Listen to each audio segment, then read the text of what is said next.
I just wonder what local sports are up to. Skybird, this is Flying Tiger with a dropkick message in 2 parts. Break, Charlie, India, November, Delta, Alpha, Yankee, Papa, Oscar, Delta. Authentication, 2, 3, 5, 5, 4, 2, 0, 2, 2. Launching favorite podcast app. Begin countdown, T-minus 60. Welcome to the Cincinnati and Dayton Sports Podcast with Lee W. Mowen. The podcast talking local Cincinnati and Dayton, Ohio area sports. Listen on your favorite podcast platforms by visiting cindaypod.com. That's CINDAYPOD.com. Intro theme is Overdrive by Matrika from Uppbeat.io. Here's your host, Lee W. Mowen. I just realized I still have about 30 seconds left in the countdown. If you don't get that reference, it's based off of the opening scene of War Games. A great film. You must go see it. Anyway, welcome back to the local Cinday Sports Podcast. And yes, today we're talking DraftGames, namely the Cincinnati Bengals and how they did this year. So I want to start off with my expectations. And honestly, I didn't really have any. Just because of the fact that that's a good Bengals squad, which, yes, yeah, there are some pieces need to be filled. I was more seeing this draft as a way to add depth to the team. Not really a need like the previous few years where we got Joe Burrow and Jamar Chase. And no, really, outside that, it's still a really solid core. And I liked what the Bengals did in free agency by picking up, 3 new pieces for an offensive line. So that should be much more improved for Burrow in the Flying Tigers offense. So honestly, this year, I just wanted to see who was going to be a Bengal. That's all. I was really excited to see what the Bengals did during the whole draft, and I can't wait to talk to you about it on this episode. So let's start off at the best place to talk about the draft. First round, and it's Daxton Hill, a safety out of the University of Michigan. So this is from Charlie Goldsmith. We'll be diving into his timeline a lot to talk about the picks. Dax Hill, one of the most fun players in the entire class. Hill is going to open up new possibilities for the defense. His speed, ability to guard tight ends, running backs, and slot receivers, and his nose for the ball add juice. The analysis from CincyJungle.com, the SB Nation for Cincinnati Bengals. Talking about Daxton Hill, there's some scouts that are saying he might be just as good, if not better, than Charlie Woodson. And you know how his career wound up. He definitely was one of the names to fear on the defenses. So what does Hill bring to the Bengals? If there was a defensive back that resembled a Swiss Army knife outside Kyle Hamilton, it would be Daxton Hill. His 3 years in Michigan, he played in the slot, the box, and back at free safety, with slot cornerback being the position he specialized last 2021. Michigan placed him there due to his stickiness in coverage and the elite change of direction skills. But in the instances where Hill was more in space, he showcased fluid hips and elite reactionary skills as well. On film, Hill looks to be part of a versatile piece in the secondary. He's not tremendous taking on blocks, and he doesn't have the experience on the boundary to fill in at cornerback right now, but his footwork and hips are among the best in this year's crop of safeties and slot defenders. In an already impressive defensive backfield, Hill just might be the best athlete already. He tested in the 95th percentile for flexibility, which is 3-cone and short shuttles, and 83rd percentile in speed for his density. No matter where he plays, he's not going to be an athletic liability. He moves like he belongs in the NFL. So why did the Bengals pick him? He's got a great case for being the best player available at the end of round 1. That's usually reason enough to turn the card in for a team that just went to the Super Bowl, but there's some other factors in this. As a prospect, he was not just really athletic, he was really productive at Michigan. Factoring in his age and competition he faced, Hill produced in the 99th percentile according to market share data by James Coburn. The very best safeties have played in NFL football the past several decades usually score over the 90th percentile. So yeah, 99th percentile. That's a lot over the 90th. He's got the data to warrant a first-round investment, and the Bengals typically value high-level production out of their drafted safeties. You know, look at Jesse Bates and Sean Williams, who are 97th and 90th to be, respective. And logistically, he plans to start at safety next year in place of either Bates or Von Bell. Both players are expected to play in contract years, with Bates having the franchise tag applied for the second straight year, and Bell entering his last year of the 3-year deal he signed back in 2020. It gives Lou Anarumo, the defensive coordinator, a year to develop Hill before bestowing him a starting role in the 2023 season. So, Dax Hill, I really like this pick. I really love his versatility, and I think he's going to instantly become a splash in the defense. I mean, I really hope the Bengals do the right thing and sign Jesse Bates. And also, curiously enough, one name not thrown in that article I read off Cincy Jungle, Eli Apple. Remember, he just signed a 1-year deal, so next year he'll be a free agent. Who's to say that, Dax Hill doesn't work on becoming a cornerback? His versatility is definitely impressive. I mean, a Swiss Army knife, like the article said in the beginning, teams would love that, Who wouldn't want someone that can instantly play anywhere and, work on his game, and he can be just everywhere out in the field? So definitely love this pick. And definitely welcome to Cincinnati Dax Hill. He tweeted that he was really excited to get to work and become part of the Bengals family. And definitely that is a great ad as well. And like I mentioned in the intro to this episode, that the Bengals really this year, just needs aren't really a big thing. You know what I mean? I mean, that's a solid Bengals team. And free agency, the Bengals have done well, adding 3 new counterparts to the offensive line. So Burrow should be more protected. And with Dax Hill, you got added protection in the defense, which was pretty good. Secondary, yeah, I agree, need a little help. But at the same time, yeah, this is a great draft year for the Bengals, because we're not talking about instant needs, instantly get out there and perform. Dax Hill will do that, but we're not saying it's an absolute need to.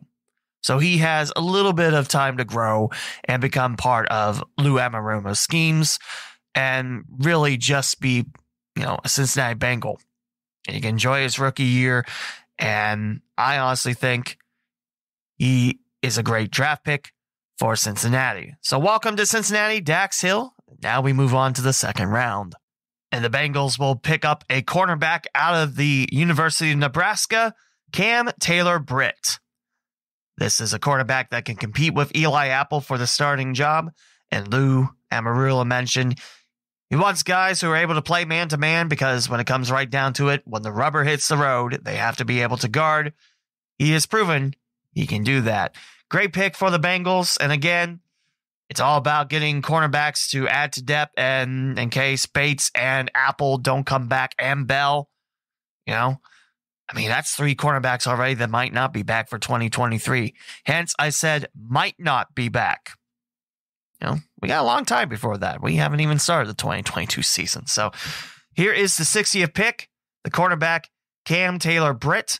And here's what Cincy Jungle's analysis says about him. The Bengals love the reports they got on the consistent energy that Taylor-Britt brings to practice, every practice at Nebraska, and also compared to a current Bengal, former Cornhusker, Stanley Morgan Jr. Over the past few years, the Bengals have rebuilt their defense, and during that process, they have prioritized one thing: tackling. This is no position where that's more true than defensive back. Taylor-Britt stands out as a good tackler. He also has many other qualities that defensive coordinator Lou Anarumo covets in a cornerback. Excellent speed, desired length for the position, and fantastic man coverage skills. So yeah, if the Bengals are looking for someone that can tackle, I think Taylor-Britt will fill that role quite well. The Bengals have tried to solidify that cornerback position through free agency over the past 2 seasons.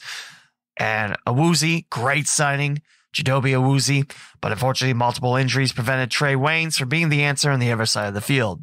I'm not mad at that signing. I'm not mad at Trey Waynes. It sucks that he only saw the field for about 5 games in his few years. And yes, he was cut earlier this year. But again, I'm not angry about that. In theory, it was a good signing. But hey, injuries get the best of everyone, especially in a physical sport like football. Eli Apple did an admirable job filling in during the Super Bowl run last season, but the Bengals aren't seeing him as long-term answer. Taylor-Britt will challenge Apple for a starting role in 2022. So there you go. I mean, Apple could come off as a sub or Taylor-Britt. Now, it adds, again, versatility to that. That's the word you're going to get sick of me saying. But the depth that brings, I love it. Regardless of the outcome of that position battle, both will play a key role next season. Due to the nature of the modern game, defenses routinely run packages with 6 or 7 defensive backs. That's why Dax Hill was picked in the first round and Taylor-Britt was the next pick Cincinnati made. So, absolutely. And seeing some of the film on him during the second round, dude can absolutely tackle. Dude can absolutely be outstanding in the defense. So absolutely, I love this pick. And I think, again, adding depth to a cornerback role, which might see 3 gone in the next year, hey, the future is now. And I think he'll definitely be a welcome part of the defense. So again, Cam Taylor-Britt, welcome to Cincinnati. And on to the third round we go. From the University of Florida, it's Zachary Carter, a defensive lineman. With the 95th pick in the third round by Cincinnati, the Bengals went against the consensus big board, targeting speed and college production in an interior pass rusher. And Coach Amarillo, one more time, will use the word versatility. He has shown an act to rush the passer at the highest level. I mean, Florida only plays in the SEC, and that is pretty much the top of the college football mountain. Sorry, little 12, it ain't you. So the analysis on Zachary Carter with this 95th pick. There's people saying it's a reach, and John Sheeran from Cincy Jungle saying it's not. So for the first time since 1998, the Bengals go defense for the first 3 picks. And with Zachary Carter, not particularly high on the consensus board, like I mentioned on Charlie G's Twitter feed, but he brings traits that the Bengals need in their defensive line room. He's not going to be pigeonholed at one position, while defensive coordinator Lou Amarillo is still around, but he does have a place where he can make the biggest impact. And really, as you heard already, Dax Hill definitely fits that definition, and I think the second round pick does as well.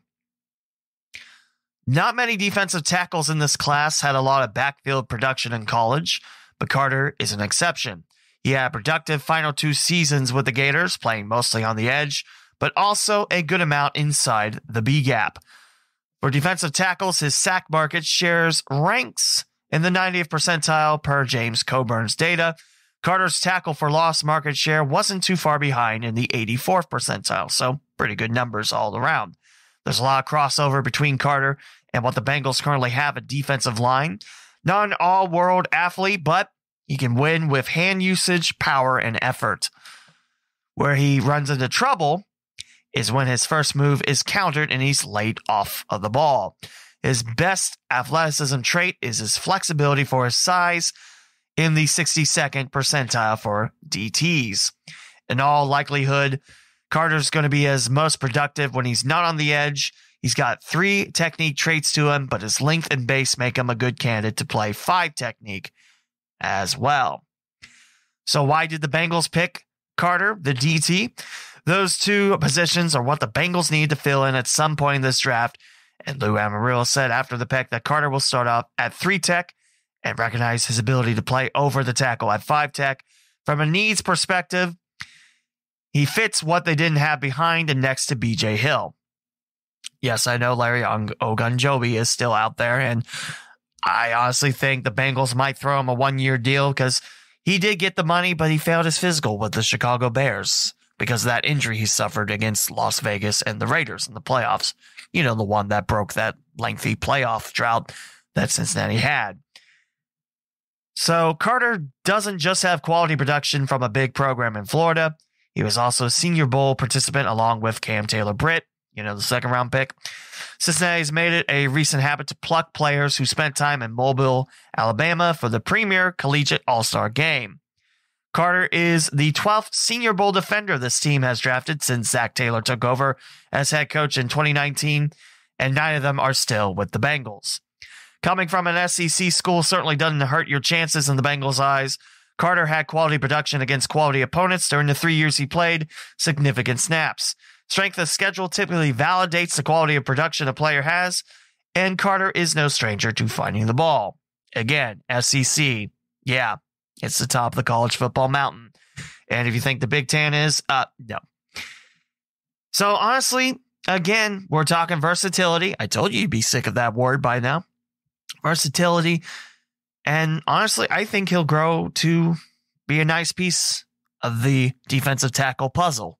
I mean, next to BJ Hill now, there's depth behind BJ Hill, which I'm glad the Bengals kept. I think he was one of the first contracts and extensions the Bengals handed out and signed. So the Bengals right now banking on Carter, providing the consensus board wrong as a rotational defensive tackle with edge versatility. He's in line to play a few hundred snaps, barring any other additions to the D-line room, so he'll get his chances early and often. So, Zachary Carter, welcome to Cincinnati, and definitely looking forward to seeing what you can do on the defensive tackle line. 4th round, pick 136, and the Bengals bring an offensive guard in. From North Dakota State University, it's Cordell Volson. And on Charlie Goldsmith's tweet, Kevin Pollak mentioned he's a good, solid player. He's got good traits like all those guys have. There's nothing out of the ordinary or anything different per se. He's just a great guy to enter the room for competition. And I think you all know, if you're a Bengals fan, that Coach Pollak loves him some glass eaters. That's what he wants out of an offensive line. People that can eat glass. Not really. I mean, let's be honest. If you eat glass, you're going to tear up your insides. But he's talking about toughness, and that's what he wants. And he found Cordell Volson to be a nice piece. A little bit more on this pick for Cincinnati, Cordell Volson. It's spoilers, the only pick on the offensive line the Bengals made. 5 of the 6 go on Lou Anarumo's side of the ball, which we'll talk a little bit about later. But the first offensive player, Cordell Volson, just like everyone expected. Cincinnati's no stranger to picking linemen late in the 4th round. It's where they drafted Deontay Smith last year and traded up for Michael Jordan in 2019. Yeah, the results are varied, but you get the picture. He was expected, Volson was, to go off the board sometime in day 3, and now he's the newest member of the Bengals. So why did the Bengals pick Volson? Size. 6'6", 315. He carries a lot of force in his blocks and gets out of his stance with haste. A big man that can move. Hey, what offensive line doesn't want that? He's got heavy hands, which allows him to use that force to generate movement in the run game. Joe Mixon, definitely a fan of that. Among starters at the FBS level and FCS level, he graded out, Volson did, in the top 20 for run blocking, according to Pro Football Focus. A nice piece on the line when the Bengals go ground. And a Pro Bowl running back in Joe Mixon, you say. There's some context to that. Volson didn't see the field as a starter until he was 21 years old, as a redshirt junior. His latest season was a 23-year-old super senior, so basically a grown man balling defensive lineman in the FCS level, but production's production. And at the end of the 4th round, prospects know what they're doing on the field, who they carry value with. During his 6 years in Fargo, Volson was primarily a right tackle during the school record 65 career games he played in. He has ample experience on the edge, but his strengths and length make him a solid candidate to play guard, which is where the Bengals see him playing with them. If you're coming from an FCS program, you might as well be from NDSU. If you don't know about FCS, NDSU, they know what they're doing. It's like the Mount Union of Division III football. The Bison have produced a good amount of NFL talent in recent years, which include wide receiver Christian Watson, picked by the Green Bay Packers in the second round, and Volson was part of 4 FCS championship teams from 2017 to 2021. There's also a case of Volson would have been effective playing against better competition. So if he wasn't in the FCS, he would have been fine in the FBS. He was PFS, which is Pro Football Focus, top grade lineman of the East-West Shrine game, which he played left and right guard. Not a ton of consistency when it comes to the Bengals and adding O-linemen. Hey, you got to start somewhere. Rome was not built in a day. But being physical sure is one of the consistent points. Volson matches the kind of blocker O-line coach Frank Pollock desires. He seems to have an appetite for glass. I love that's become a thing in Cincinnati. He wants to eat glass. I want glass eaters. He'll be 24 years old when training camp begins, and he'll enter the battle for left guard with NFL-ready size, strength, and more experience than your average rookie lineman. If he doesn't see the field early in his career, he can be a swing backup at both tackle and guard, which would give him a leg up on other reserves to dress on game days. So, yeah, more offensive line help. Definitely something that the Bengals fans have cried out for the past few years, and they got it. Again, playing both guards. He can be offensive line 1 or offensive line 2 as a backup. That size, the experience, man, that is a darn good pick. I do worry about the age because, let's be honest, the most physical you're going to be are in the trenches as a lineman. And hopefully he's around for a very, very long time. But I love what I hear about Volson's abilities as someone that can, wreak havoc and open up holes for the running game. Because you know what? It'll be nice to see the running game, take over for Joe Burrow. It'll be nice to see Joe Burrow being Joe Burrow. But at the same time, when you have a running game, that's a 1-2 punch. And that's going to be tough for teams to, take down. Versatility. Again, I told you you'd be sick of me saying that. But Cordell Volson, welcome to Cincinnati. And on to the 5th round. Again on defense. It is safety Tycen Anderson out of the University of Toledo, just up the road from Cincinnati. It's another trade up. By the way, round 2 getting Cam in. That's the first time the Bengals did. Second time. You know how rare it is for the Bengals to trade up? Not once, but twice. Yeah. Bengals came in on a mission. I love that. But here's what Lou Amarillo says about Tycen Anderson. Smart, gives us the flexibility to do a bunch of different things. Very intriguing to me, a more deep zone type guy. So here's the analysis on Tycen Anderson, pick number 166. And again, out of Toledo. Stop me if you heard this one for the 2022 Bengals NFL draft class. They drafted a very athletic defensive back who is versatile and where he can line up. Versatile. Someone should start like a running count of how many times I'm going to say that V word. That's what this team got when they drafted Daxton Hill in the first round, Cam Taylor-Britt in the second, and Tycen Anderson in the 5th. The Bengals are getting another defensive back who has off-the-chart athletic ability. He ran a sub-440 40-yard dash and is very fluid in his hips. Hey, that sounds familiar, like Dax Hill. Except Dax Hill ran a 4.38 40-yard dash, and this is about 440, which is a lot better than I'll ever do. I do plan on finishing the 40-yard dash one day, but not today. The thing he also has going for him, size. 6'2", 209 pounds with 33-inch arms, wingspan. He ultimately looks like a defensive back who will end up playing inside the box like he did at Toledo. Anderson did a great job of getting in the backfield and ruining plenty of run attempts. That speed and size really helps him there. The issues come when Anderson is asked to play down the field coverage or line up deep as a safety. He even has some issues with angles from the deep safety spot. But fortunately, Cincinnati won't need him to line up there often, if at all. So it's pretty clear that the Bengals are not confident whether they be able to retain both Jesse Bates or Von Bell at safety if they're able to resign either after this season. Anderson seems like he really fits that Bell role as a box safety, but has that added value as a nickel corner. Anderson will likely have issues getting on the field that often before next season, with Hill being the third safety who will see most of the snaps inside the box or allowing Bell to line up in the box. That does give the secondary some great depth, though. Nice problem to have, I guess.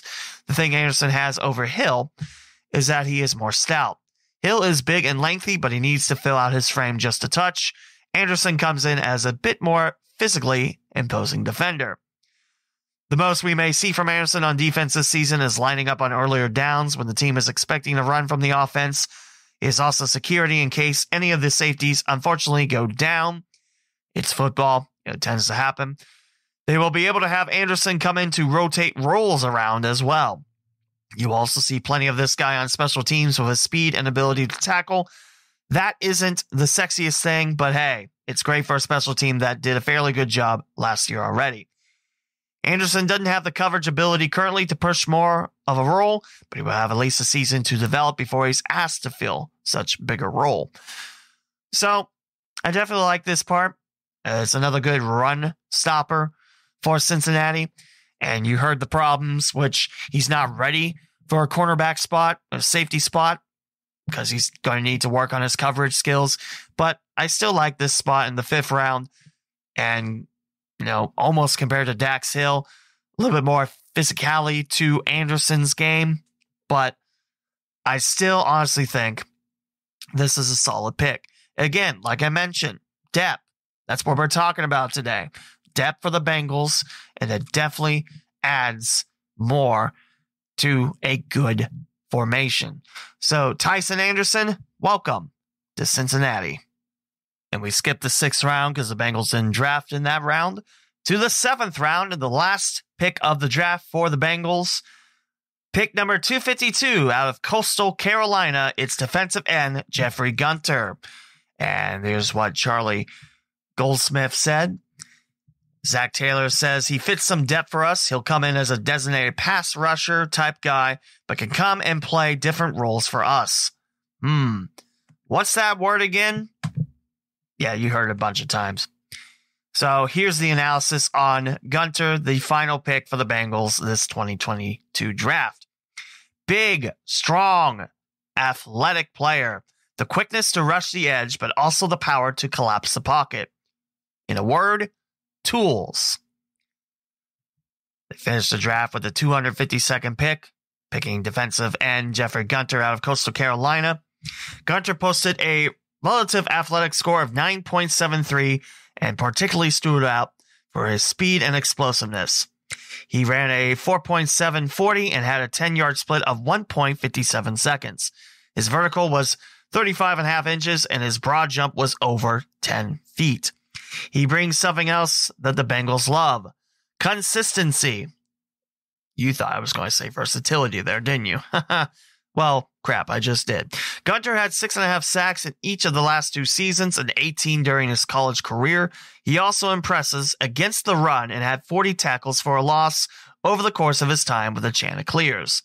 It may take some work, but Gunter has the tools to upgrade the Bengals' pass rushing unit. And those Bengals, they love versatility. They ended day 2 by taking a defensive tackle / defensive end, Zachary Carter. They conclude the draft by taking a defensive end / outside linebacker in Gunter. This is a great fit since they play a number of odd fronts where the defensive ends stand up on the end of the line of scrimmage and at times drop into coverage. He'll add depth to the defensive front, will Gunter. He could be a rotational contributor as a rookie and has the potential to develop into much more. A phenomenal pick to end the 2022 draft for Cincinnati. This is from Math Bomb on Twitter, Kent Lee Platt, and talking about the Bengals. 9.75. That's the highest relative athletic score. Lowest is Cordell Volson, but again, you're more wanting him to take the offensive line. So yeah, that's how you end the draft with the best RAS score in Jeffrey Gunter. He eclipsed Tycen Anderson at 9.49, Daxton Hill, the first round pick at 9.04, Cam Taylor-Britt at 8.32, Zachary Carter 8.12, and then Cordell Volson at 6.06. So again, How do we recap this 6th-round Bengals draft? Versatility and depth. Honestly, I like it. I think the Bengals did a very good job. Now, of course, there's always that part where the drafter's like, I wanted this person, but you make do. Because, again, you're battling with 30-some other football teams that are trying to build their own dynasty to get to the Super Bowl. And honestly, the focus on the defense, it's refreshing because the free agency was about stocking up that offensive line, which I think the Bengals did a nice job on that. However, free agency isn't over. Yes, it's not the sexiest time of free agency, but who's to say the Bengals don't add on? This is a team that saw success, saw the city rally around the Bengals, and saw that, hey, they're one play away from taking the lead back from the Los Angeles Rams, almost Super Bowl champs. I think the Bengals done a very, very good job this draft. Can't wait for the 2022 season. So you heard that I like what the Bengals did in the draft. What about the talking heads? And this article from John Sheeran, again, of Cincy Jungle, great resource for the Bengals fans.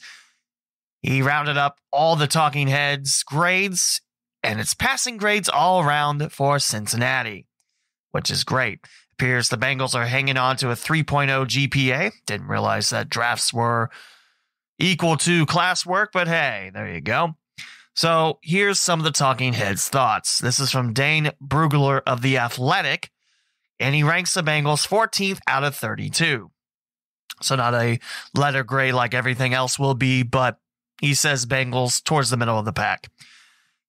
One of the things he boldly claims, one scout told me that Hill will be the best defensive back out of Michigan since Charles Woodson.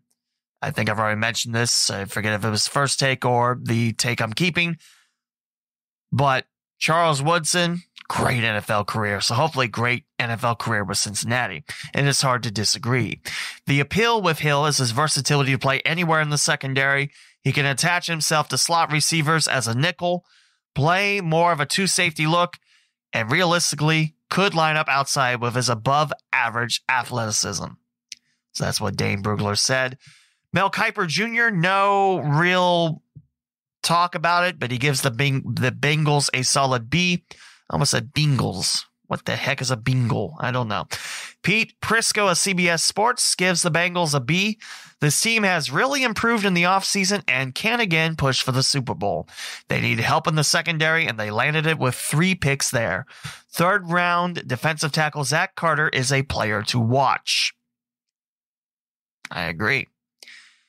Ian Wharton of Complex, no explanation why, but he gives the Bengals a C. Is that a Browns fan? I know there's a local Browns fan that talks smack about the Bengals. He probably give the Browns an A+ and the Bengals an F. That's why you don't listen to that radio station. Although, on Thursday nights you do, because Shay Neal, the gentleman responsible for getting this podcast up on WWSU for a little bit, he's got a Reds show.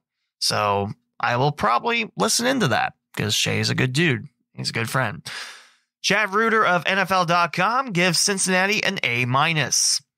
Cincinnati reacted to the team's disappointing pass defense in the Super Bowl loss by selecting 2 versatile athletes in Hill and Taylor-Britt to bolster the secondary. Which, I don't know if I agree with that. That's just Matt Stafford. He's a great quarterback, you know? Yes, most of his time you can make fun of in Detroit, but did he really have an offensive line? I don't think he had an offensive line in Detroit. So I don't think it's disappointing. I mean, he was starting to find Cooper Kupp. Cooper Kupp got hot, the MVP of the Super Bowl. And yeah. So, I mean, yeah, it's disappointing we lost, but I don't know. Carter has potential as an inside playmaker, but time will tell if he was the best option in that position of need. Volson's a tough player who shifted between guard and tackle for the Bison. Anderson's speed and tenacious nature and Gunter's power on the edge make them very good day 3 selections. A-. Pro Football Focus gave the Bengals a B+. Danny Kelly of The Ringer gave the Bengals a B. Versatility was the motif for the Bengals draft. with the team using its top 2 picks on line 'em up anywhere defensive backs in Michigan's Daxton Hill and Nebraska's Taylor-Britt. They weren't done there, though. 3rd-round Florida defensive lineman Zach Carter is also capable of lining up across the line, and 5th-round safety Tycen Anderson out of Toledo brings experience at both safety and nickel cornerback. Cincy's weekend as a whole wasn't super flashy, but the players they added give defensive coordinator Lou Anarumo a boost in schematic flexibility in 2022 and beyond. And for me, you don't need the sexiest picks. You need stuff that will work. And I think this draft is definitely a solid one for Cincinnati. Connor Orr of Sports Illustrated gave the Bengals a B. Mark Mask of the Washington Post gave the Bengals a C+. The defending AFC champs focused on the defense early. The Bengals did well to get Daxton Hill late in the 1st round. They took Cordell Volson in the 4th round, but it might have been wise to devote some day 2 resources to the offensive line, even after the significant moves the Bengals made there in free agency. Safeguarding quarterback Joe Burrow is that important. Getting a tight end early also might have made some sense. Which, okay, I definitely see that, and I agree with that. I think the offensive line, there is no amount to improving it. I think no limit on improving it, sorry. But the tight end part, I kind of disagree with, because I think Hayden Hurst is a nice fit. And I think he will do well in Cincinnati. It's definitely a prove-it deal. And I think Hayden Hurst, only play behind Mark Andrews, who's one of the better tight ends in the AFC North, I feel. I definitely think Hayden Hurst will shine in Cincinnati. So, I don't know if I entirely agree with Mark Mask's last statement about getting a tight end early. Hopefully Thaddeus Moss will be on the Bengals team, but we'll see. Ryan Gosling of Pro Football Network gave the Bengals an A-. That is so far the highest grade for Cincinnati. And the last one, this article is from USA Today's Nate Davis. A B for the Bengals. They so thoroughly revamped their offensive line during free agency. The Bengals didn't draft a blocker, Cordell Volson, till round 4. 1st round, DB Daxton Hill is a versatile player who should contribute early and might replace free safety Jesse Bates III in a year if the franchise tag standout doesn't get extended. Yet you wonder if the AFC champs, who admittedly didn't have any needs in their starting lineup, should have spun some of those picks forward into 2023. That's a good point. I honestly don't know. I really do like what the Bengals have done. I like what they've done defensively, and those are definitely going to be pieces that should stick around and make the Bengals defense even that more strong. So that's what some of the talking heads thought about. There are more sources, but again, this is from Cincy Jungle, and that is what John Sheeran pulled together. So yeah, all passing grades. C is the lowest. C is the absolute lowest for the Bengals. Incidentally, I also looked at a new article from NFL.com, and this is Chad Reuter again. Hopefully I'm saying that right. A draft analysis for NFL.com. I wanted to see if there was a team that failed their draft. I don't know why. I love just seeing other teams and what they do, because, again, remember, they're also looking towards the future as well. You'd be silly not to. So, out of the teams he listed, Arizona Cardinals get a A-. Atlanta Falcons get a B+. Also, a topic we're going to cover before the end of today. Desmond Ridder was picked up, what was it, the 3rd or 4th round? It was day 2. I was a little surprised because I thought he'd go first, like one of the first quarterbacks to be taken. I am very happy Pittsburgh didn't pick him up. They picked up Kenny Pickens, who played at Pitt. So, familiarity there, as the Panthers and the Steelers share the same office. But I was a little happy. He gets to keep his black and red colors, so I'll say that. Baltimore Ravens picked up an A. They started off with safety Kyle Hamilton with the 14th pick, and also added a center in Tyler Linderbaum. Man, that is a really good pick. Baltimore does a nice job in the draft, and they get A+ day 1, A's for day 2 and day 3 for an A altogether. So if Baltimore can stay healthy, that Ravens-Bengals series, that's going to be a bloodbath. Buffalo which is a different city. You might know that. Buffalo got an A as well. You might know them as being one of the contenders up front for the AFC, along with the Bengals and the Chiefs. Carolina Panthers got an A-. Chicago Bears got an A-. And that team up north, they got a B. Ha! It seemed like the Browns also had a good draft as well, all seriousness. They picked up Jerome Ford, a running back out of Cincinnati. Why? Why did the Browns have to pick up Jerome Ford? Why couldn't he go anywhere else? Now I got to root for him with the Browns. Oh, great. Bengals got an A-, though, so take that, Cleveland. And, yeah, there you go. Cowboys got a B. Broncos got an A. Lions got a B+. They took Aiden Hutchinson with their first pick, the second pick overall. A-, negative A. We've glitched the draft, and they get a negative A. How's that work? Green Bay Packers got an A. I was surprised because they didn't really pick a wide receiver on the first day. They went linebacker, Quay Walker, and DT Devontae Wyatt, but then took Christian Watson out of NDSU, North Dakota State, with the 34th pick, so day 2. But solid picks all around. Houston Texans get a B. Now let's see if they'll actually, pan out and not ruin them with, the Texans being as awful as they've been the past few years. Colts got a C, and their first pick was the 53rd overall pick for Alec Pierce, another Cincinnati Bearcat wide receiver. They got day 1 grade of D, which is the lowest I've seen so far. They didn't pick in the first round. Neither did Cleveland. Jacksonville got a B+. Now it's, to see if they don't screw it all up. Kansas City got an A. They went with a cornerback, Trent McDuffie. So they're adding on to their secondary. Las Vegas got an A-. They start off with the 90th pick with Dylan Parham of Memphis, an offensive guard, which I think the Raiders needed a little offensive line help. Chargers got an A. Rams got an A. They didn't pick until the 104th pick. Yeah, I don't think they have a first-round pick. Oh, what is it? Until 2026? Something like that? It's something ridiculous. Like, wow. That's crazy. I was like, wait, why the Vikings pick where the Rams? But oh, yeah, they don't have a first-round pick. Waiting until the 104th pick. And solid A's all around. With the trades of the first-round pick, the Rams, they did a nice job with the first-round picks. Yeah, it's not, looking for the future, but they wanted the Super Bowl, and they wanted it now, and they got it. Miami got a B. They only picked 4 people, but a B. Vikings got an A-. Patriots got a C+. That's the lowest I've seen so far out of, the entire day. C+, and A. And they thought the Cole Strange draft pick was strange. It's funny because it's the last name. Saints only got a C+. And they start off with that team in Columbus's Chris Olave. Because, they need a little bit of everything. Let's be real. After, Drew Brees retired. And I hope that Jameis Winston can stay healthy, but can he? I don't know. Giants got an A-. Yeah, I said that. New York Giants, who've lived in the past few years under constant GM turmoil and really stupid decisions. In fact, last year's draft pick, Kadarius Toney, already wants out of New York. Oh, boy.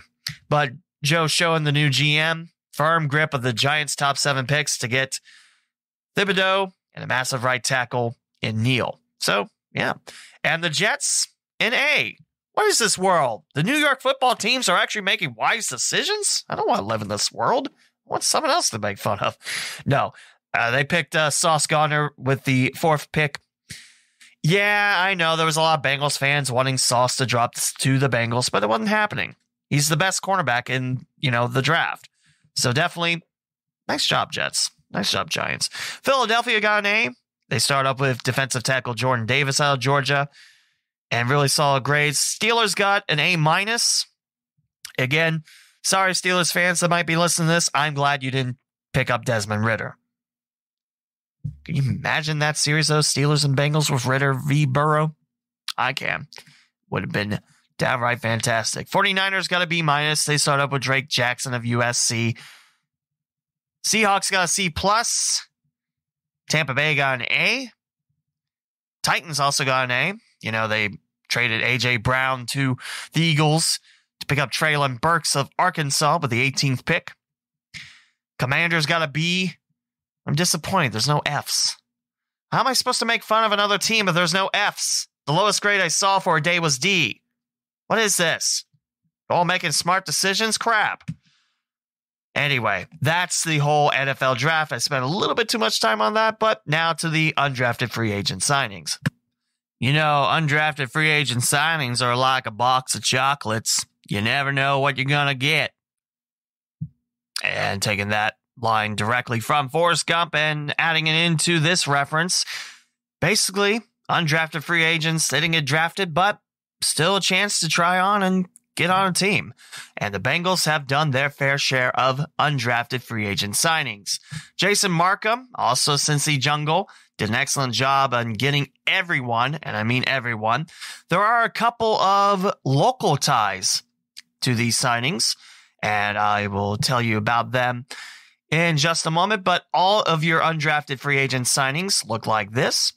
From Wisconsin, it's wide receiver Kendrick Pryor. From the Florida Gators, offensive guard Stuart Reese. From Peru State, cornerback Delonte Hood. Florida State tight end Jordan Wilson. Miami University's wide receiver Jack Sorensen. From Colorado, it's linebacker Carson Wells. Florida Atlantic, offensive guard Desmond Knoll. UTSA, which is Texas San Antonio, linebacker Clarence Hicks. Coastal Carolina, running back Shamari Jones. Ole Miss, offensive lineman Ben Brown. Pittsburgh Panthers, long snapper Cal Adamitis. Coastal Carolina, wide receiver Javon Hiley. Kentucky tight end Justin Rigg, apparently the first Wildcat to be on the Bengals team. From Natty_Sports, I think that's it. Or is it the first? Or we're still waiting on the first Wildcat to be drafted to the Bengals. I have to double check that. From Kansas, wide receiver Kwame Lassiter II. Georgia Tech offensive tackle Devin Cochran. Ole Miss defensive lineman Tarekius Tisdale. And Washington defensive back Brendan Radley Hiles. Local ties, you say, Lee? Well, yes. Remember that name, Desmond Knoll out of Florida Atlantic?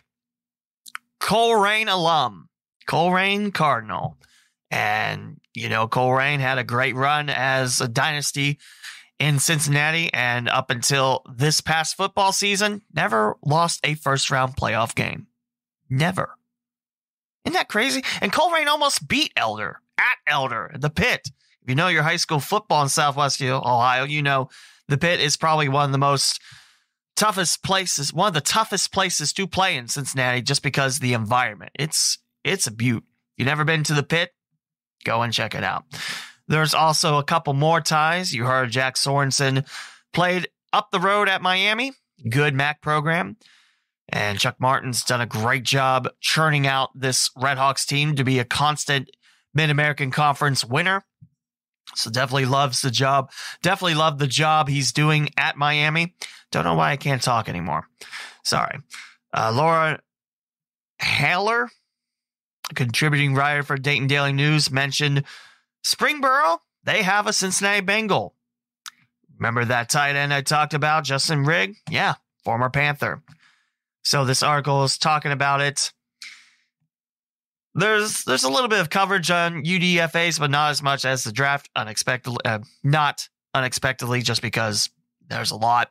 And to be honest, it really depends on how a team, depth works. If you have a team that needs a lot of holes, even after the draft, you might see a lot of UDFAs sticking around. If not, they'll be around. But definitely, really looking forward to seeing what all these Bengals can do. So, 6-year super senior this past season, Justin Rigg.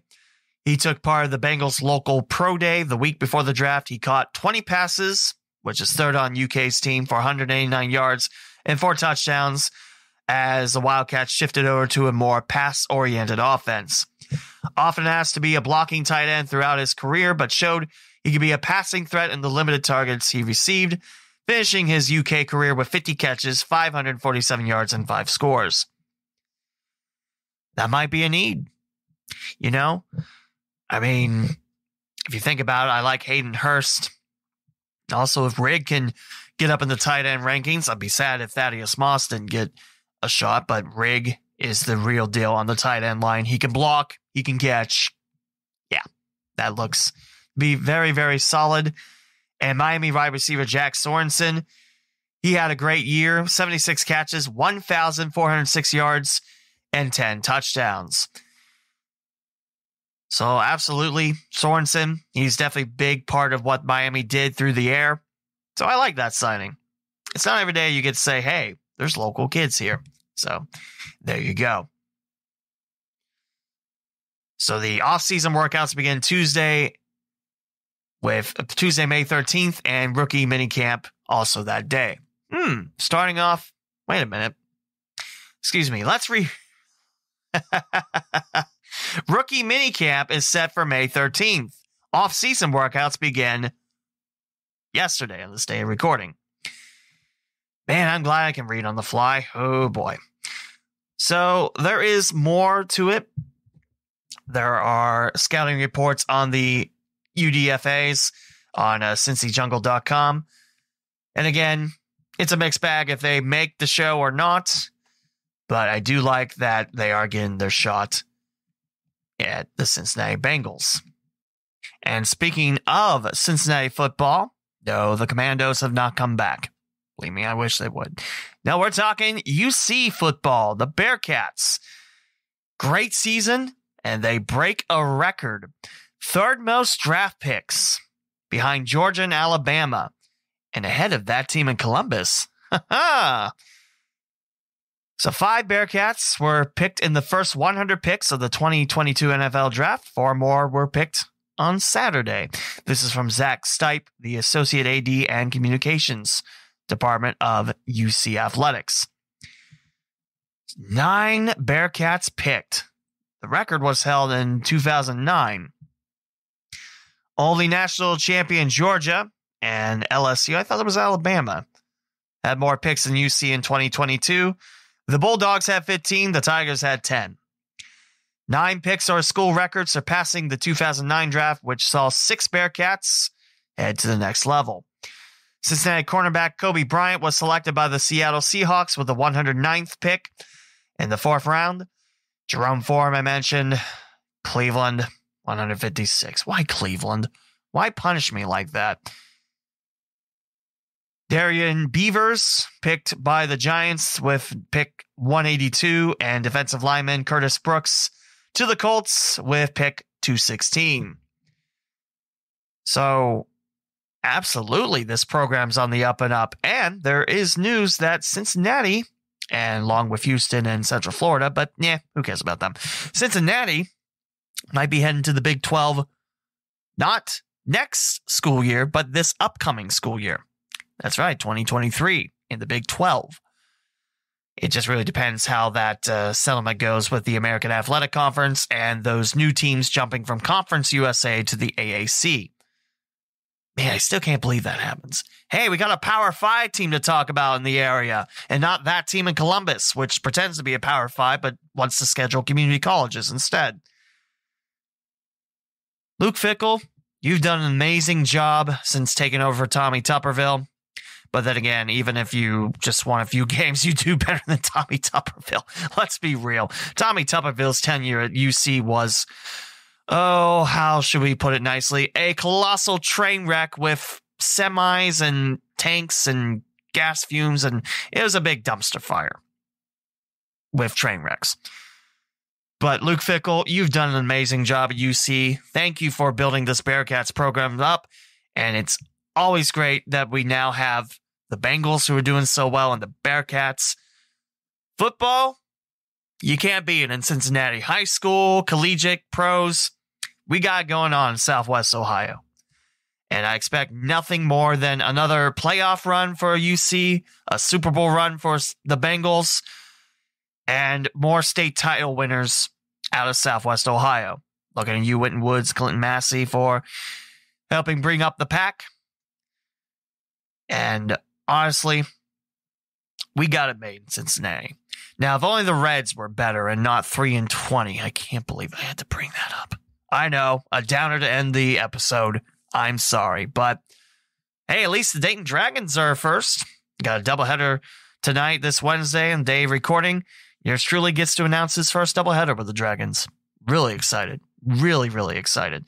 But congrats to UC for breaking the 2009 record of 6. Now it's 9. The bar goes higher as the Bearcats now turn their attention to the 2022 season. Maybe in the Big 12, maybe still in the AAC, but hey, this is an awesome time to be a football fan in Cincinnati. That will do it for this episode of the Cincinnati and Dayton Sports Podcast.